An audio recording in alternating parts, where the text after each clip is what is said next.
Assalamualaikum warahmatullahi wabarakatuh. Bertemu kembali dengan saya Erwin Eka dari Perkumpulan Herbalis Nusantara. Dan untuk video kali ini saya akan menjelaskan sedikit tentang penyebab dan supaya Anda mendapatkan pemahaman tentang batuk kering dan batuk berdahak, ya. Yang pertama yang perlu saya tekankan adalah tentang batuk kering dan batuk berdahak ini merupakan suatu gejala yang notabene biasanya tidak berdiri sendiri. Artinya dia merupakan gejala dari penyakit-penyakit tertentu. Misalnya seseorang batuk itu bisa diakibatkan karena adanya TBC misalnya, atau mungkin adanya gangguan paru-paru dan sebagainya, adanya bronkitis, terus kemudian adanya infeksi saluran pernafasan, bahkan kanker pun bisa diakibatkan oleh batuk, ya. Jadi maksud saya kanker ini bisa ditunjukkan oleh salah satu gejalanya yaitu dengan batuk yang mungkin sangat kronis, ya, menaun, terus kemudian jika tidak diperiksakan mungkin bisa jadi terjadi kanker seperti itu di saluran pernafasan mereka.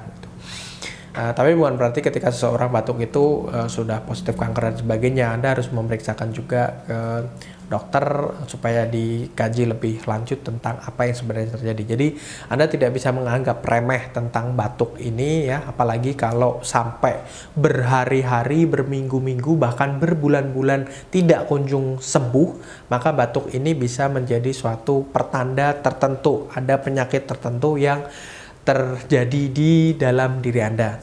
Terus kemudian penyebab daripada batuk ini, ya, tadi, ya, jadi diimbangi oleh penyakit-penyakit tadi, jadi karena adanya virus, bakteri dan sebagainya. Terus kemudian pola hidup yang tidak sehat juga bisa menyebabkan batuk ini. Kebiasaan sering terpapar polusi, terus kemudian asap rokok dan sebagainya, ya, rokok yang terlalu berat dan sebagainya itu juga bisa mengakibatkan batuk, ya, sebagai bahan polutan yang akan membuat saluran pernafasan Anda mengalami infeksi dan sebagainya sehingga menimbulkan batuk. Virus dan bakteri juga bisa menimbulkan batuk, ya. Jadi penyebab daripada batuk itu juga bisa disebabkan karena adanya virus dan bakteri seperti itu.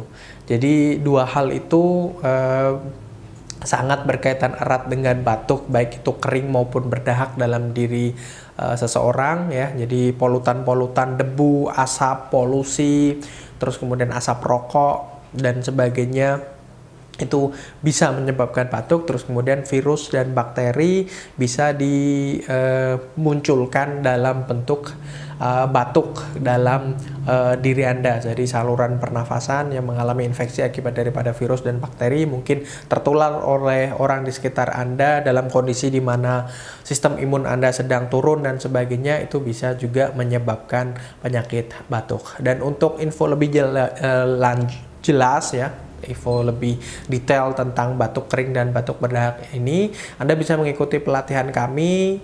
Anda kunjungi saja website kami www.herbalisnusantara.com atau Anda hubungi nomor yang tertera di bawah ini untuk tahu lebih jauh atau belajar lebih jauh tentang penyakit batuk kering dan batuk berdahak dan juga penyakit-penyakit lain, apa herbalnya, apa gejalanya dan sebagainya, pantangannya, anjurannya dan sebagainya bisa Anda dapatkan ketika Anda mengikuti pelatihan kami.